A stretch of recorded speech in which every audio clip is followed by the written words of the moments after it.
Salut à tous les amis et bienvenue sur cette nouvelle vidéo sur la chaîne Motors. Pascal, comment ça va? Ça va très bien et toi? Écoute, ça va impeccablement bien parce qu'aujourd'hui, on essaye une nouveauté signée MG. J'ai nommé la MG4 dans une livrée orange des plus flashy. La superbe MG4, je dirais, parce qu'elle a un look. Elle a un look atypique. Elle a un look. Elle a un look atypique qui va plaire ou ne pas plaire, mais dans tous les cas, elle ne va laisser personne indifférent tant elle a un design hyper original. Alors, MG4, c'est la première compacte, certains disent sportive, on le verra tout à l'heure, puisque la finition qu'on a aujourd'hui, en finition luxury, on a quand même 204 chevaux disponibles. Donc il y a de quoi faire, il y a de quoi s'amuser. Une autonomie intéressante, hein. Regarde, pour les gens qui connaissent la Réunion, on est route du Volcan. Vous savez que la route, c'est une route qui monte. Nous, on est parti de Saint-Denis. Et encore même pas, on est parti du port parce que la voiture, on l'a récupérée au port. À Saint-Denis, ouais. À Saint-Denis, on avait 83% quand on a quitté Saint-Denis pour venir ici. Ouais, effectivement. Donc, on est monté sereinement avec cette voiture qui annonce une autonomie de 435 km. WLTP, on verra que WLTP, ce n'est pas fidèle à la réalité. Bah, la réalité, elle est un petit peu en dessous des 400. 380, tu vas être aux ces alentours-là. Et heureusement que ça descend, parce que l'objectif quand tu prends un véhicule électrique et que tu montes, donc ça surconsomme, mais tu sais que quand tu vas redescendre, tu vas recharger, donc c'est pour ça que tu peux rouler sereinement, même à La Réunion, avec nos routes qui montent et qui descendent, tu te rattrapes quoi. On va s'en rendre compte là tout à l'heure lorsqu'on fera notre essai dynamique justement jusqu'en redescendant. MG, on va rappeler un petit peu brièvement le nouveau tournant qu'a pris la marque. Elle a été reprise par le groupe chinois SAIC. Et depuis, donc, ils sont lancés sur l'aventure de l'électrique. Ils nous ont proposé le MG ZS EV qu'on avait déjà essayé. On avait essayé, ouais. Ils ont débarqué avec le Marvel qui est encore un niveau au-dessus. C'est le SUV un petit peu luxe de la marque. Disons que celui qu'on avait essayé, donc le ZS EV, c'était pour venir un petit peu tester le marché, voir un petit peu la réaction, notamment de la clientèle européenne. Ouais. Ils ont vu qu'il y avait un engouement certain, les gens ont adhéré assez rapidement et la voiture avait les petits défauts d'un premier modèle qui est censé conquérir un marché. Et les défauts ont très vite été, quand je parle de défauts, c'est la technologie embarquée. Ouais. On avait fait ce genre de remarques qui n'étaient pas à hauteur de la concurrence tout simplement. Après ils ont sorti le Marvel, bon, franchement, personnellement en termes de design, Marvel je trouve magnifique. Très beau, il est très beau. Et la technologie embarquée, voilà, c'est un autre niveau. Et celle-ci là, quand on l'a récupérée, franchement je me dis waouh. Non mais ça, j'ai l'impression que ça c'est vraiment ce qui vient ponctuer justement cette évolution technologique, parce qu'on va le voir que pour la première fois MG propose un intérieur qui est son intérieur caractéristique de cette marque et qui n'a plus rien à envier à tous les autres constructeurs, qu'ils soient européens, internationaux, américains, etc. Maintenant qu'on a dit ça, on va regarder c'est quoi le MG4. On a une face avant hyper agressive, c'est pour ça que je te le disais, hein. Beaucoup parlent d'une compacte sportive. Ouais. On a un avant très agressif avec une lame, regarde-moi cette lame en bas qui est quand même très proéminente. Bah, entre le dessin du capot, franchement le dessin du capot, on dirait une voiture majorette, tu sais les petites majorettes sportives là. Le dessin des feux pointus, le dessin du bouclier avec franchement cette intégration là ici de biton et cette fameuse lame, et même regarde ici là. Ouais, non, tous les dessins. Tout est fait, voilà, c'est une sportive. Tout le dessin à l'avant, il est hyper sportif. D'ailleurs, je vais oser une comparaison. Bon, vous m'aurez compris, c'est juste des points qui rappellent. Ouais. On prévient parce que je crois que les fans de la marque vont t'en vouloir quand tu vas dire ça. Tu parles de quelle marque? Tu parles de Lamborghini, évidemment. Avec, tu vois ces écopes là que tu as soulignées, c'est quelque chose que tu retrouves sur le Urus, par exemple. Ouais. Tu vois. Donc, et en plus, une couleur comme ça vive, digne d'une Lamborghini. Donc, il y a des choses qui rappellent. Toute proportion gardée, bien évidemment, ne vous jetez pas sur les commentaires. Ouais, non, pas besoin de nous incendier. Voilà, il y a une volonté de MG de faire quelque chose, enfin ça donne une identité à la voiture et ça la démarque tout de suite. Ouais, on la voit sans problème. On passe maintenant donc sur le latéral de cette voiture avec une ligne plongeante vers l'arrière et un arrière qui dénote un petit peu avec l'avant. Bah là, pour le coup, effectivement, autant je suis amoureux de l'avant. Ouais. Autant l'arrière, je trouve. Bon, attention, il est spécial. Hein. Il est spécial, c'est un style, c'est un parti pris. Mais effectivement, c'est un parti pris. Et quand tu disais qu'il y a des gens qui vont adorer et il y a des gens qui vont pas aimer cette voiture, je pense que l'arrière va y être pour beaucoup de cette deuxième catégorie de personnes, parce que le design est assez particulier quand même. Hein. Effectivement, c'est un design qui sort de l'ordinaire. MG, c'est une marque qui aujourd'hui est récente, du moins dans ce qu'elle fait actuellement. Donc elle a besoin de se créer des modèles phares, un caractère, et je pense que ça en fait partie. Là, c'est très carré. Enfin, on retrouve ça sur certaines voitures asiatiques, on ne va pas les nommer, ce type d'arrière-là. Ouais. Mais c'est vrai que là, c'est poussé à l'extrême. Hein. Et ce qui m'a un tout petit peu perturbé tout à l'heure quand je roulais derrière toi, c'est spoilers. Ces deux spoilers là, ces deux demi-ailerons. Ouais. Ça sort vraiment de l'ordinaire, ce genre de spoiler, etc. Mais il y a une chose que tu oublies, mon cher Pascal, c'est qu'on est sur un véhicule 100% électrique. Ouais. Qui dit 100% électrique dit on a besoin d'optimiser l'aérodynamisme de la voiture pour pouvoir avoir une autonomie plus confortable. Et ça en fait partie. Tout ça, c'est un travail aérodynamique. Même cette partie-là qui fait une forme d'aileron un petit peu à l'arrière, encastré comme ça dans le haillon, c'est une volonté aérodynamique, comme le sont les jantes par exemple aussi. C'est vrai qu'en fait, souvent nous, en tant que consommateurs, les gens en tant qu'acheteurs ou admirateurs des voitures, on ne pense pas parce que n'importe quel trait de dessin sur une carrosserie de véhicule, c'est passé dans les souffleries, c'est étudié pour gagner les fameux CX et effectivement gagner sur l'énergie, notamment sur les véhicules électriques, c'est très important. Exactement. Voilà. Là, je continue sur ce bas de caisse, ce gros bouclier là. Gros bouclier, moi j'ai envie de dire gros diffuseur. C'est clairement fait pour, encore une fois, avoir un intérêt aérodynamique. Vous l'aurez compris, cette voiture, elle a été pensée longtemps et elle arrive aujourd'hui à maturité. Et c'est le moment de la lancer. Elle vient d'arriver à La Réunion. On se fait un régal de l'essayer. C'est vrai qu'en termes de design, il y a une prise de risque. Ouais. Une prise de risque assumée par la marque. Ça peut plaire comme ça peut déplaire, comme tu l'as dit. Sur la finition qu'on a aujourd'hui, on a un biton qui est très joli avec un toit et des coques de rétroviseur en noir laqué qui viennent à contre-pied de cette couleur flashy orange qui est en option. C'est une option qui est facturée 650 €. De toute façon, déjà, il faut oser proposer ce genre de couleurs. Ouais. Et habituellement, ce sont justement les fameuses marques de véhicules ultra sportives qui permettent d'avoir ce genre de couleurs au catalogue et pas forcément les généralistes. Ouais. D'accord ? Là, franchement, moi, j'aime beaucoup. Avant de passer au coffre, on va faire un petit point sur les dimensions de ce véhicule. Ouais. On a un véhicule qui fait une longueur de 4,28 m. Ouais, c'est une voiture compacte. Hein. C'est une voiture compacte. Elle est faite pour la ville, qu'il en soit. Donc elle a vraiment les dimensions d'une berline compacte. C'est ça. 4,28. Je crois que c'est 1,83 pour la largeur. La largeur.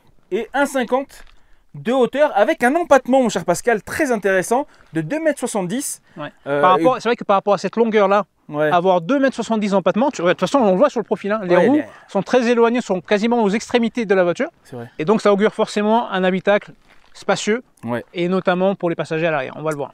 Très bien, maintenant qu'on a parlé de ça, on jette un coup d'œil à ce coffre. Hop, un volume de coffre de 350 litres, donc relativement réduit. Par rapport à la moyenne du segment, c'est ça.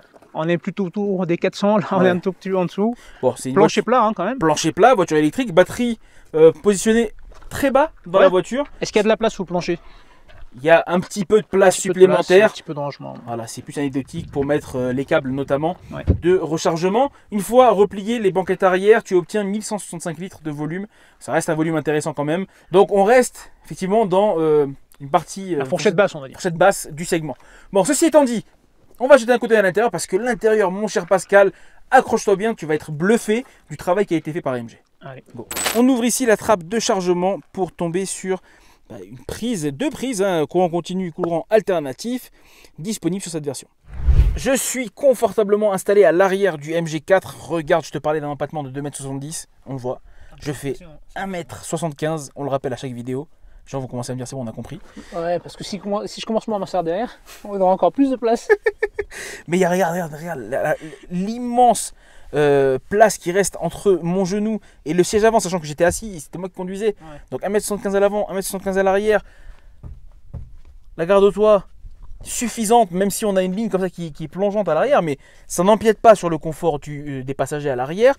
3 passagers peuvent facilement s'installer à l'arrière parce que tu as un tunnel qui est très bas, donc qui n'est pas du tout gênant, c'est un plancher. Et puis une place centrale qui, même s'il n'y a pas d'appui-tête, est une véritable place. On peut facilement s'installer très confortablement. Jette un coup d'œil juste devant moi, tu as une seule prise USB, mais bon, c'est suffisant pour charger, il faudra alterner. Juste en dessous, un petit espace de rangement, toujours sympathique. Ici, tu as, regarde également, de quoi poser, mettre ton téléphone, des stylos, etc. Ouais, c'est vrai que c'est original. C'est pratique. En plus du filet, enfin, habituellement on a juste cette partie-là. Ouais, donc là, tu as deux petits trucs en plus. Tu as ça. En avant, t'es pas prêt. Je suis pas encore monté à l'avant. Allez, go. Nous voici maintenant à l'avant de cette MG4 et comme je te le disais Pascal, t'es pas prêt. Ouais. J'exagère le trait évidemment, mais on est dans un avant qui est hyper abouti, très moderne, joliment dessiné. Franchement, je suis content. Je suis pas tombé des nues, comme tu me l'as annoncé, mais je suis très agréablement surpris. Ouais. Pourquoi? Parce que la première MG dans laquelle on était monté, tu te rappelles, c'était le ZSEV. Ouais. Bah, ça faisait pas du tout moderne. Non. Et là, on est dans les standards de ce qui se fait actuellement sur tous les véhicules. J'allais même dire, pas forcément premium, ultra premium, où là on te propose des dalles qui font quasiment la largeur du tableau de bord. Mais sur tous les généralistes, quelle que soit la nationalité, et même haut de gamme, on a ce type d'intérieur. La planche de bord, comme ça, lisse et épurée, sur les véhicules électriques. La console, on va en parler. Franchement. T'étais prêt? Non, je n'étais pas prêt. Voilà, on est d'accord. Bon, alors maintenant, on va faire un petit point sur ce qu'on a devant nous. Alors, on a un joli volant avec un double plat en haut et en bas. Ça lui donne une forme très moderne et puis assez atypique, assez originale. Ouais, c'est vrai. Sur le volant, tu as tout nécessaire, hein, les aides à la conduite qui sont réglables depuis cette partie-là. Ici, tu vas pouvoir jouer avec tout ce qui est multimédia. L'écran d'infodivertissement. Alors, passer la caméra, du coup. Ouais, il y en a certains qui vont dire qu'il est vraiment rikiki. Ils n'ont pas forcément tort, mais par contre, il est hyper complet, jolie couleur, bel affichage. Toutes les informations sont présentes sur ce petit écran. Moi, je te reprends quand même sur cette taille de rikiki. Ouais. On le voit. Moi, je l'ai constaté sur plusieurs modèles très récents de marques françaises et autres, avec justement ce petit écran qui donne vraiment toutes les informations, mais qui n'a pas besoin de faire une dimension énorme, une diagonale énorme. Par contre, voilà, c'est pour ça que je dis, on est vraiment dans l'air du temps, on est dans ce qui se fait actuellement. Cet habitacle est très moderne, très moderne. Et puis surtout, lorsque tu as un écran d'instrumentation aussi petit et qu'il est couplé avec un écran d'infodivertissement de 10,25 pouces, de cette qualité, de cette finition hyper complet, tu as en tactile. Alors toi, tu l'as essayé depuis quasiment hier. Hein, Ouais, moi je l'essaye tout le temps. Et franchement, c'est un vrai kiff. Et là où je constate véritablement le gap qu'a passé MG, c'est sur le travail, notamment, on le disait tout à l'heure, de l'infodivertissement avec un écran quali. Enfin, un écran quali à la hauteur de ce qu'on peut attendre aujourd'hui. Complet, Apple CarPlay, Android Auto, filaire. Ouais, il n'est pas sans fil. Il n'est pas sans fil. Dommage. Tu as ici des petits widgets. Hein, pour te donner, alors là tu as la navigation, ici la radio, là le niveau de ta batterie. Donc on est monté, on a quitté, je disais Saint-Denis, on était à 82%. 82, 83. Voilà. On est sur la route du volcan. On est quasiment au volcan. On est quasiment à la plaine des sables avec 43% d'autonomie et on va voir qu'en redescendant ça va reprendre. La météo, etc. Donc un écran vraiment complet, agréable à utiliser. Ouais, et après juste, je vais voir la fluidité quand même d'utilisation. Ouais. Tu peux changer facilement. C'est ça qui est important en fait, c'est de voir un petit peu la réactivité des différents modes, parce que les gens qui prennent une voiture électrique aujourd'hui, pas tous, mais quand même beaucoup sont des geeks. Donc si tu leur mets une voiture électrique avec tout ce qu'il faut autour, mais avec un écran pas grave, désolé, ils vont pas, voilà. Ils vont pas adhérer. Là, l'écran il est à la hauteur. Il est à la hauteur. Il est très complet. Là on a basculé sur ce petit onglet là ici, où tu vas pouvoir gérer ta voiture, la conduite, les modes de conduite. Il y en a 4. Neige, bon, ici ça va. On n'est pas loin, piston des neiges, hein, mais bon.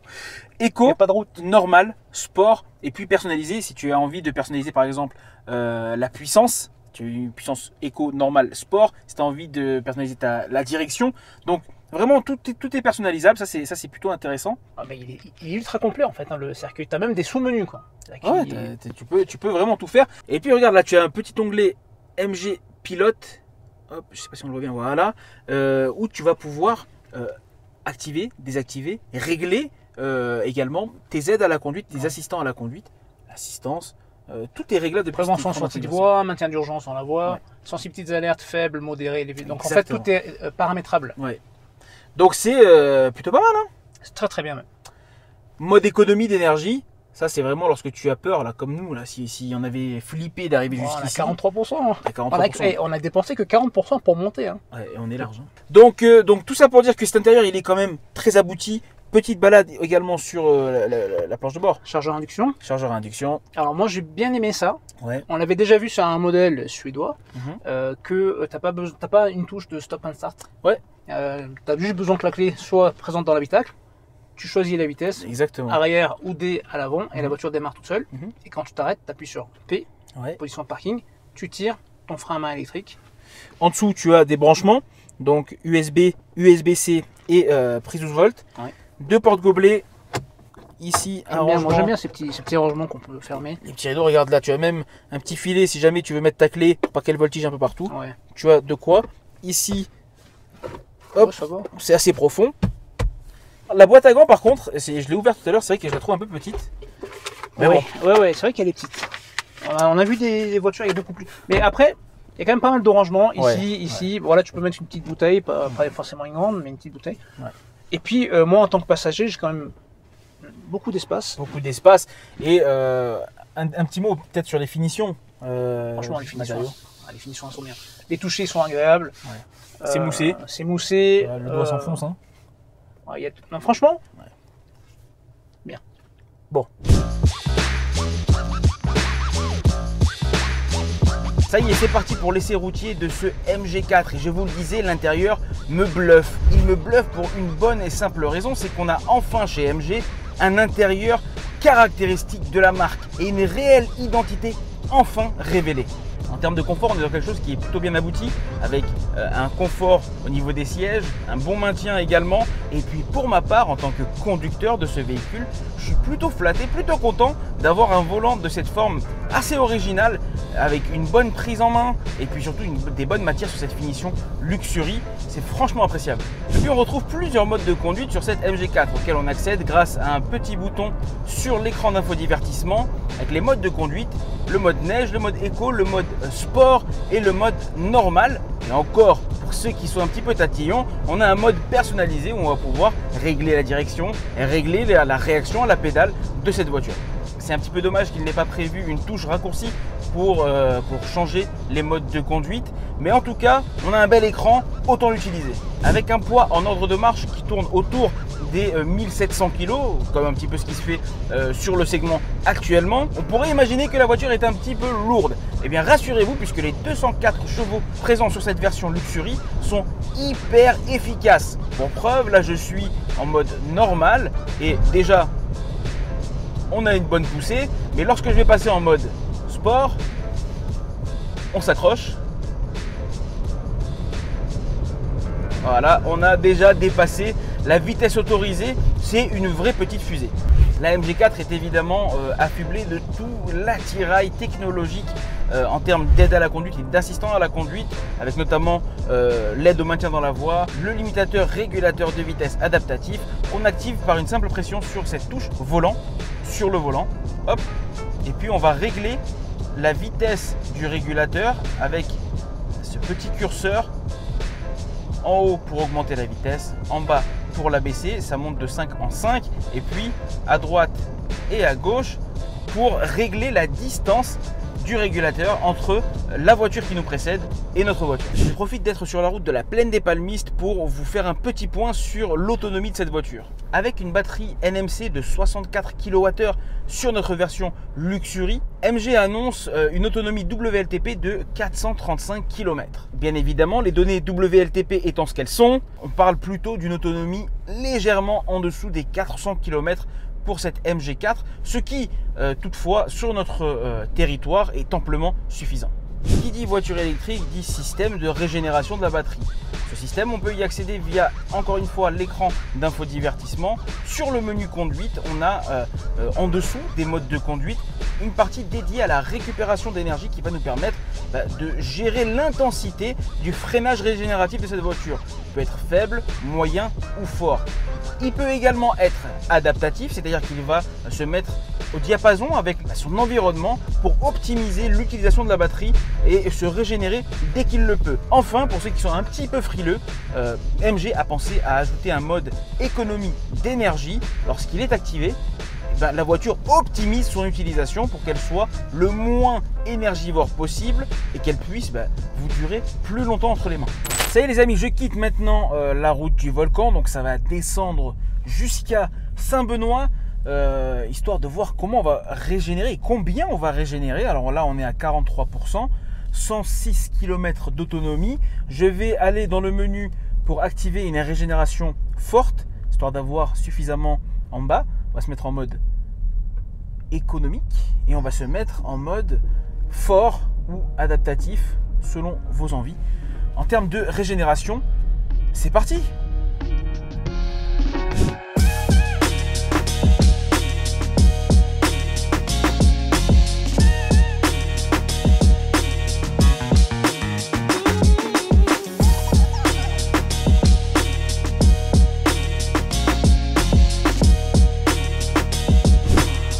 Pascal, on est à la fin de notre essai de ce MG4 devant la concession MG. Exactement. Pour faire un point, un bilan de ce week-end passé en la compagnie de cette puce orange. Écoute, c'est vrai que le week-end fut sympa. Ouais. Et le week-end, on nous a beaucoup regardé dans les rues parce que déjà, il faut savoir que le modèle, il vient d'arriver à La Réunion. Et puis, on a cette couleur flashy orange qui est sublime. Ouais. Et forcément, les gens te regardent. Et puis surtout, la voiture, elle a un look. Elle a une gueule. Elle a une gueule. Hein. Elle a une vraie L'avant, gueule. il est quand même sublime. C'est vrai qu'effectivement, c'est un véhicule qui est tout neuf, qui était attendu par les aficionados des véhicules électriques, notamment à La Réunion. Et force est de constater que c'est plutôt un véhicule vraiment bien réussi. On n'est pas déçu pour plusieurs raisons. Déjà parce que esthétiquement, bon, c'est un look, hein, on aime, on n'aime pas. Ça, on en a déjà parlé. Ça va dépendre de chacun, c'est très subjectif. Ouais, mais c'est difficile de ne pas aimer l'avant. Et c'est difficile de ne pas aimer l'avant vu son dessin assez sportif. Ça, c'est un des premiers points. Le deuxième point pour lequel on n'est pas déçu, c'est parce qu'on a un intérieur qui est vraiment abouti. On a quelque chose, un rendu final. On a l'impression qu'ils ont tâtonné sur les modèles précédents de la marque MG. Et là, ils nous proposent quelque chose enfin de fini et d'abouti. C'est vrai que sur les véhicules 100% électriques, souvent on associe ça à l'high-tech. Ouais. Tu vois, bon, on va pas citer le constructeur américain, on va le citer Tesla quand même. Quand tu montes dedans, tu te dis ah c'est super, etc. Et sur les premiers, notamment le ZSEV qu'on avait essayé, t'as pas cette impression-là quand tu montes dans le véhicule. Là, tu l'as. Ouais, c'est vrai. Tu montes dans la voiture, tu dis waouh, tu sais, la console épurée, les deux petits écrans, la forme du volant. Également, ça joue tout ça. C'est vrai. Et donc là, tu as vraiment l'impression d'être dans une voiture 100% électrique, high-tech, dans l'air du temps. Ce que j'aime bien, c'est que c'est pas un SUV. Ouais. Parce que les premières MG de nouvelle génération, bon bah c'est il faut faire le véhicule qui va se vendre à coup sûr, et donc SUV. Ouais. Là, il y a une prise de risque, berline compacte, tu la regardes dans tous les sens, tu peux pas la confondre avec une autre, c'est une MG. Déjà moi je la trouve super jolie. Ouais. Et il y a vraiment une prise de risque, identité assumée. Moi je lui prédis un bel avenir. Après peut-être je me trompe, mais... On verra bien, mais en tout cas c'est bien parti. Et puis d'autant qu'on est quand même sur un véhicule qui fait 204 chevaux. 204 chevaux sur un véhicule électrique avec un couple assez intéressant. Tu fais le calcul. Et c'est une propulsion au fait. Hein, c'est une propulsion. Et c'est une propu, exactement. C'est une propulsion. Il faut faire gaffe quand tu te donnes le coup d'accélérateur pied au plancher en virage. Il y a de la pêche dans cette MG4. Et enfin, dernier point qui va là finir de convaincre ceux qui hésitaient peut-être encore. Parce que si on n'en parle pas, on va encore se faire taper sur les doigts dans les commentaires. C'est la conso. Ouais. Parce que tu achètes une voiture 100% électrique, c'est pour faire des économies sur le carburant. Ouais. Faut pas que la batterie te joue des tours en ayant trop peu d'autonomie. Exactement. Là, on a.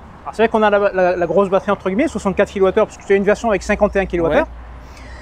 Il y a à peu près 400 km qui sont annoncés en WLTP. 435 km 435 km annoncés WLTP. Et en réel, on sait que tu vas perdre, allez, on facile 10%. Ouais. Écoute, déjà on l'a prise au port. Saint-Denis, Volcan, retour à Saint-Denis. Moi, je suis passé par la case Belle-Pierre hier avec des petites montées dans les virages, etc. Et là, on est revenu au port, après être passé par Saint-Denis encore. Il reste 25%. Tout ça sans charger, hein? Tout ça sans recharger, on n'a pas de On est parti avec 98% pour être totalement précis. On a parcouru 292 km. 292 km. Donc on n'est pas loin du WLTP mine de rien. C'est pas mal, je crois qu'il nous reste à peu près 80 km d'autonomie. Exactement. Un petit peu moins de 80 km d'autonomie encore. Donc, tu tapes dans les 370, 380. Voilà. Et attends, avec clim à fond tout le week-end. Hein. Attends, avec la chaleur qu'il fait, je me suis pas dit, tiens, je vais économiser de la batterie, je coupe le... je me suis pas remis en mode déco, ça c'est clair. Avec une conso moyenne de notre parcours à 16,6 kWh au 100 km. Voilà un petit peu toutes les informations qu'on peut vous communiquer sur notre essai de cette MG4 à La Réunion. Petit bémol, hein, franchement là je vais être un peu moins sympathique, c'est que dans la descente, on a pu constater, j'ai fait un petit peu l'avant-après la descente, ouais. On a régénéré que j'ai envie de dire 70 km. Alors c'est vrai qu'elle ne consomme pas beaucoup, ouais. Mais elle régénère pas vite. Elle régénère pas énormément, pourtant je me suis mis en mode fort de régénération et puis à un moment donné je suis passé en mode adaptatif ouais. Vraiment pour que la voiture puisse faire le boulot elle-même. 70 km, bon ça va mais c'est pas non plus transcendant. On évoque maintenant mon cher Pascal les tarifs de la MG4 à La Réunion. On a 3 finitions à La Réunion. La finition standard avec une batterie de 51 kWh. Ouais. La finition confort avec elle, la batterie de 64 kWh mais moins de finition que moins d'options que celle-ci, pardon. Et la finition Luxury Top of the Pop qu'on a devant nous, celle qu'on a, ouais. Qu'on a essayé. On a une gamme à La Réunion qui commence à partir de 24 990 €. Ouais. Bonus de 8 000 € déduit. Ça c'est le bonus que tu as effectivement avec l'aide de la région, mais écologique, etc. Et tu t'en sors avec moins de 25 000 € pour un véhicule 100% électrique. C'est un point fort de cette voiture, c'est son prix. Avec une gueule. Ouais. Voilà, tu sors du lot pour moins de 25 000 €. C'est ça. La version qu'on a nous essayé aujourd'hui, c'est une version qui est proposée à 38 990 €, ouais. Avant déduction des 8 000 €. Donc on sort près de 30 000 €. On est à peu près 31 000 € pour la version qu'on a devant nous. 31 000 version Luxury, grande batterie. Grande batterie, full équipée. Full équipée. Les amis, c'est ainsi que s'achève notre essai du MG4 pétant que vous avez devant nous. J'espère que cette vidéo vous a plu. Si c'est le cas, je vous invite à la liker, la partager, la commenter, à vous abonner à nos réseaux sociaux Facebook, Instagram et YouTube, à prendre soin de vous et de vos familles. On se dit à très bientôt sur la chaîne pour un prochain essai. Ciao!